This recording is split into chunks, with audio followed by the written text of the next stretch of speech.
Welcome to Living with an Invisible Learning Challenge, where we will discuss and discover the challenges and triumphs of those living with NLD, nonverbal learning disability, and other learning challenges such as autism, ADHD, dyslexia, dysgraphia, and any other invisible learning differences that one may live with. And I like to interview individuals as well who live with various learning challenges. So if you know anybody, please point me their way, or if you are that individual, I would love to interview you on various topics.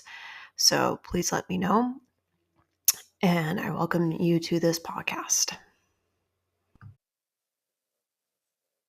Okay, so today's topic is going to be on being neurodivergent and self-parenting and what it is and why it is important for neurodivergence. But before I go into that topic, I want to let you guys know that I was got some personal things going on. If you listened to last week's episode, you know that I have my dog Truffles, who is going to be 15 in July. And she has stage 2 kidney failure, which means that 25% of her kidneys are still functioning. So it's in the opposite direction for animals. Stage 1 is the worst. And she's doing better now. At least she's eating her new diet really well, and she has put on some weight, which is good because she wasn't eating very well beforehand. And we got 2 new puppies also, one for myself and one for my parents. I got Snickers and they got Sassy. They're brother and sister,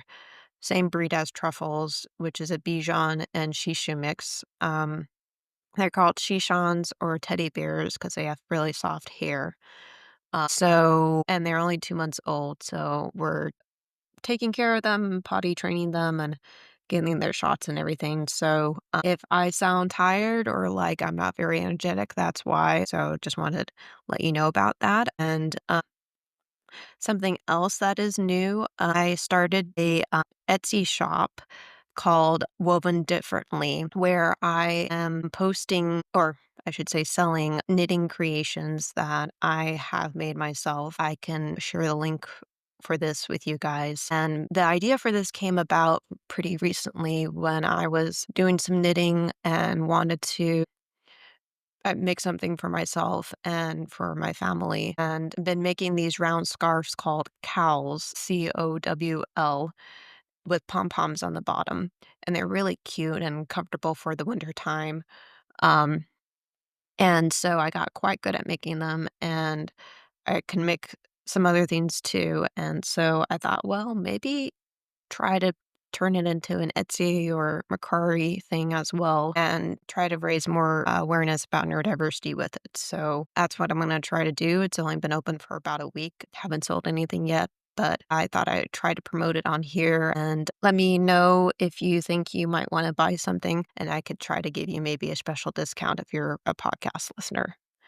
Okay, so hi everyone. Welcome back to Living with an Invisible Learning Challenge, the podcast where we explore life through the lens of neurodiversity and resilience and the challenges that we have together and the triumphs as well. So today's episode is called Being Neurodivergent and Self-Parenting, What It Is and Why It Matters.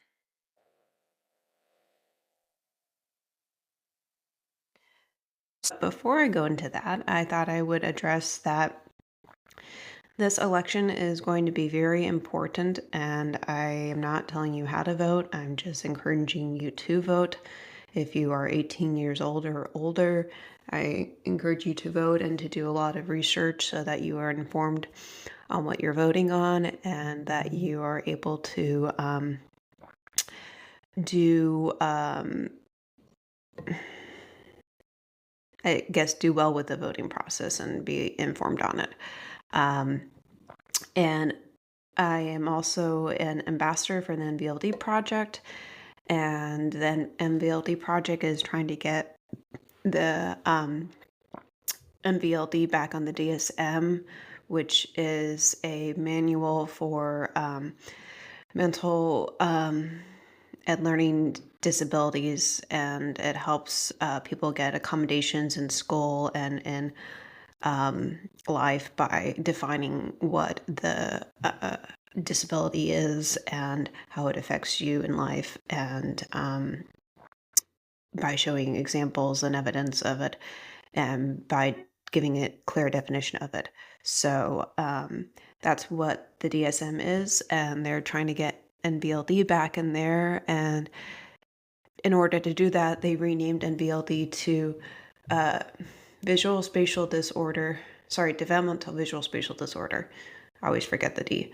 Um, and my hope is that when they do that, they will list all the symptoms, because um, nonverbal wasn't a very good name for it either, but neither is developmental visual spatial disorder, because it's not just developmental and visual spatial, it's also the social, which nonverbal doesn't have either. So it's like, in my name that I've kind of developed for it, which I'm not sure if it's very good either, is invisible learning spectrum disorder. Um, but I don't know if that's very good either. So, anyways, um, did oh, and this podcast is also supported by Patreon and Spotify and BetterHelp. So, BetterHelp is a therapy company that does therapy online and remotely. I have not used BetterHelp, but I know they're very good, and I have been in therapy for uh, eight more than 8 years. I think 8.5. I'm not doing it currently, but I was doing it last year, and it was very helpful for me when I was doing it online and remotely. And it was very helpful for me.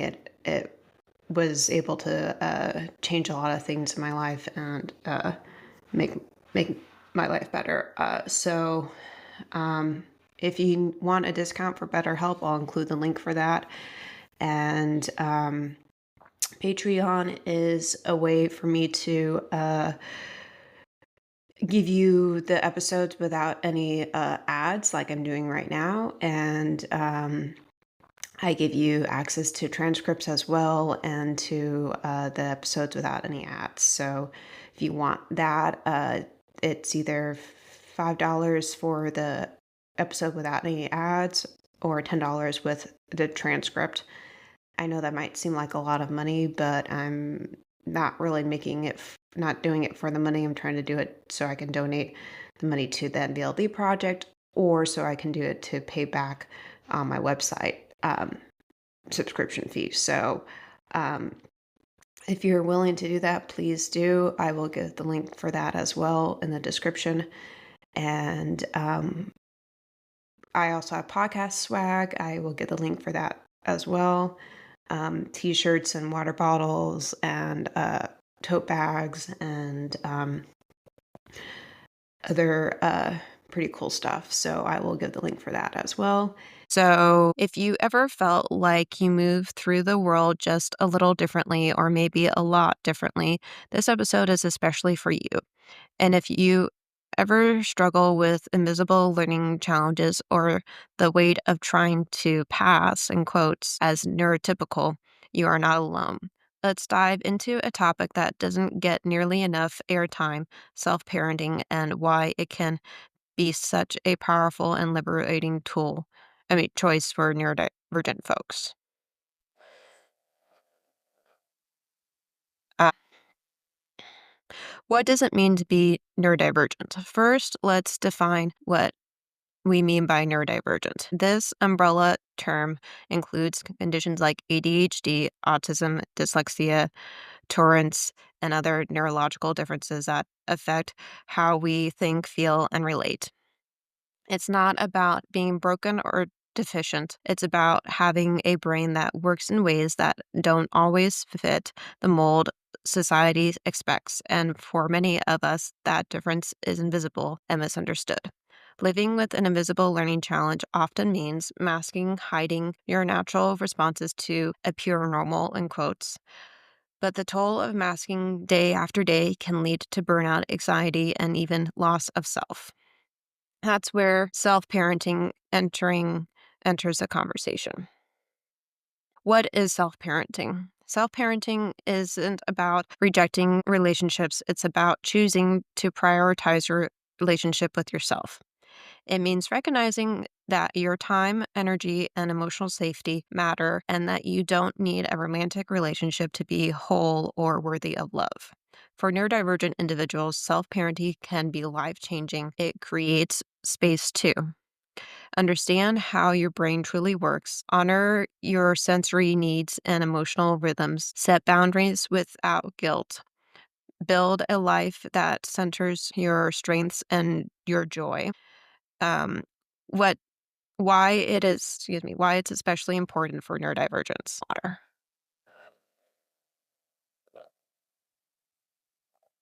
Let's talk about what often makes relationships difficult for neurodivergent people and why self-parenting offers a healing alternative. From the Sagebrush Counseling article, here are a few examples of what emotional safety should look like in relationships. You're allowed to process differently, whether that means going quiet in conflict or needing time to respond.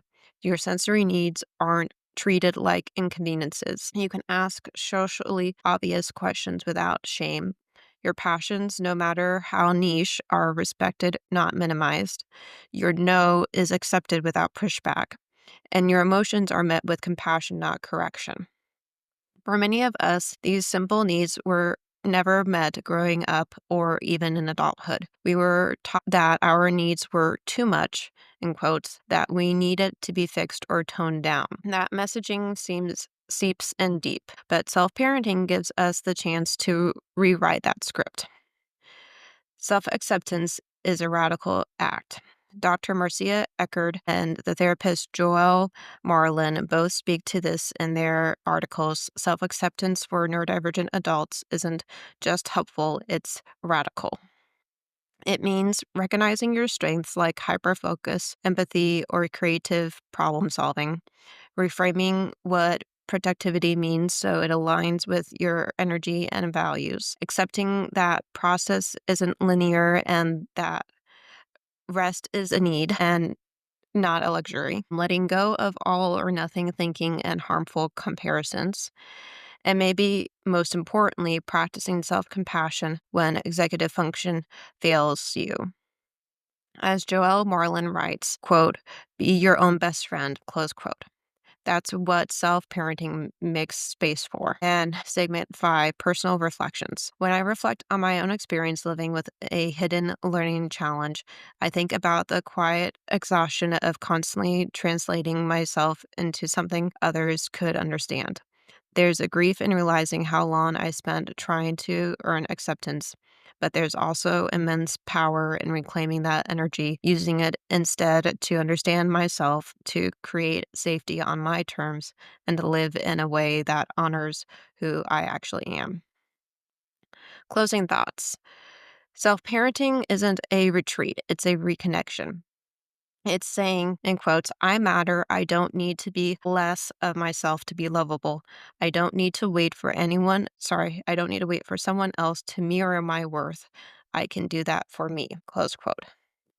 To all my neurodivergent listeners out there and neurotypical ones, you are not broken. You are beautifully, uniquely wired. And you deserve a life and a relationship with yourself that honors truth. Thank you for joining me today. If you found this episode helpful, please consider sharing it with someone who might need to hear it. And for further listening or reading, check out the articles by Marcia Eckert, Sagebrush Counseling, Joelle Marlin, and World Plus's Arborita Genhan. Sorry if I didn't say that right. The links will be in the episode notes. Until next time, be kind to your mind and remember you are already enough.